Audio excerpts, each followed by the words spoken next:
Hey, I'm Malcolm-Jamal Warner. I'm Malcolm-Jamal Warner. That's Jon Liebman, but I'm Malcolm-Jamal People Warner. get us confused all the time, so I wanted to make that clarification. You are watching for BassPlayersOnly.com. It's not just for bass players only, but mostly. Yeah, it pretty much is.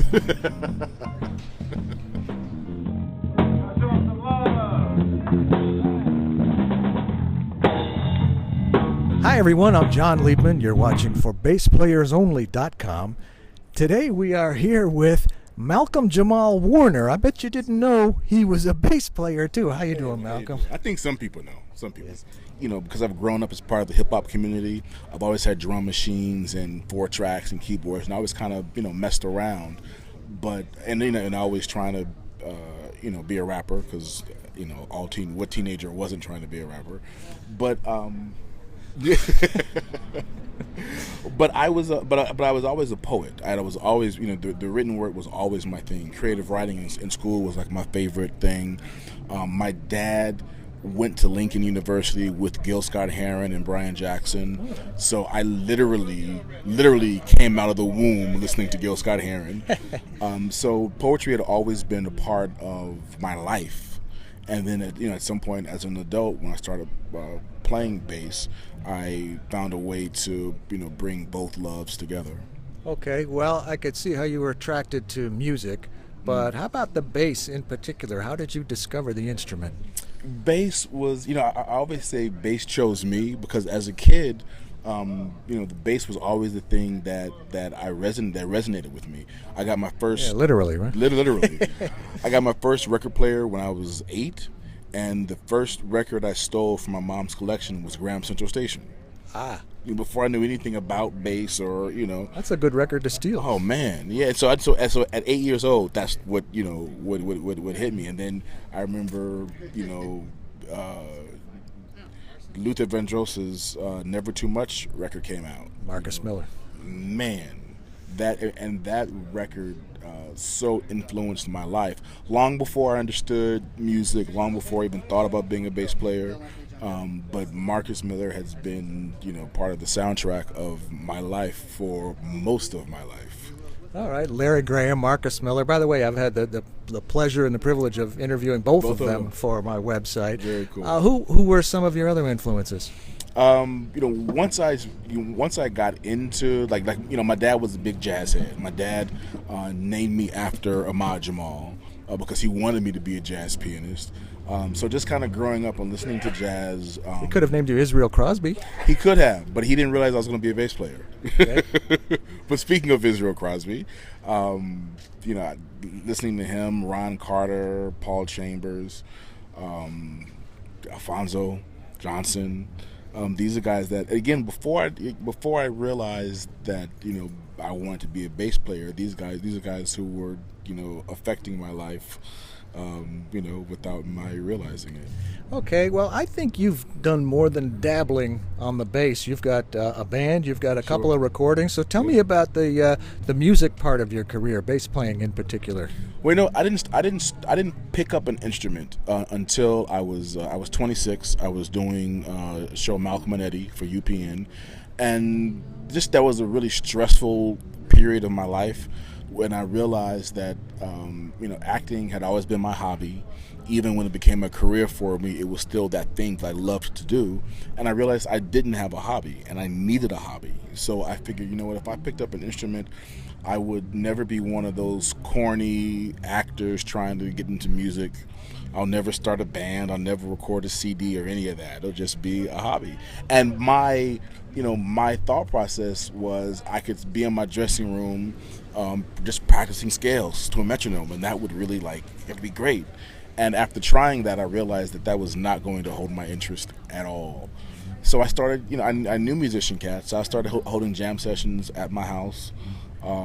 During a hiatus, I actually went to Musicians Institute and took a 10-week, intensive, and this is literally a year after I started playing bass. A year and a half after I started playing bass, I picked up the upright. And had someone told me that the upright and electric bass were two different instruments, I might not have done that. But by the time I figured out, I had spent too many nights literally in tears trying to get the C major scale intonation correct on upright bass. I just spent too much time. Then once I realized, man, Welcome to the club. you feel me, right? So as you know, so I just so yeah, I've done a little more than that. I really love.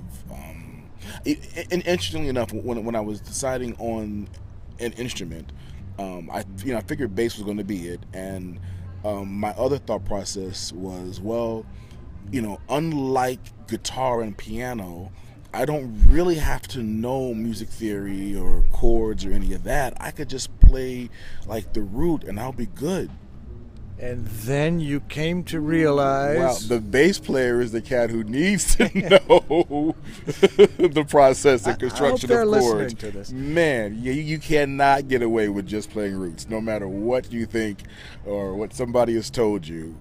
No, and I have found that it's really true when they say bass may be the easiest instrument to pick up, but definitely more difficult to master.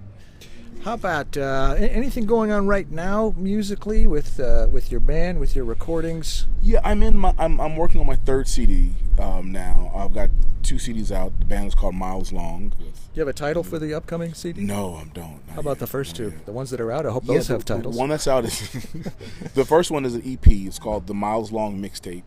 Put out in 2004. Tape? Yeah, it's called a mixtape, but Okay. but it's a CD. Okay. And then the second one, the full-length CD, is called Love and Other Social Issues, and I put that out in 2007. My music with Miles Long is I call it a jazz funk spoken word band. So it's a nice, it's definitely it's funky, it's groovy, based on real groove oriented, head bobbing bass lines, but then there's a certain sophistication to the music and definitely to the lyrics. I haven't even heard it and already feels good to me. It's a feel good a feel good vibe. Yeah. How about the future? Where else would you like to take your musical career in general and your bass playing career in particular? Well, I would definitely like to do more playing. There's so much time and energy that goes into just being an okay bass player. It's like, forget about the phenomenal guys or even the guys who were great. Just to be okay takes so much time and energy, and you truly, being a musician is something you truly get out of it what you put into it. And my life has really been a testament to that, because some years I can put more into it than others. But you gotta put the time in, man. There are no shortcuts. Even something you may think is a shortcut, you get there and realize it's not a shortcut at all. Nice try. Yeah. But this has been great. Of course, we're at Bass Player Live, and somebody mentioned Jon Liebman. I was like, Jon Liebman, I know that guy. 2 of my first bass books were Funk and Funk Fusion, and even talking about shortcuts. Like, even now, I'm like, wow, I should probably go back through that book and pay attention to some of the things I probably didn't pay attention to as much back then. Because when you first learn about playing, you just want to play.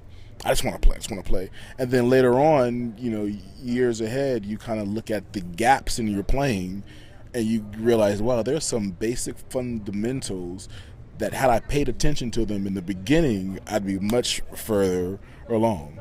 Well, music can be timeless, and I guess music books can be timeless too. They never go out of style. Yeah. Well, keep us up to date on what's happening, and we'd love to hear about it, and we'll tell these folks about it also.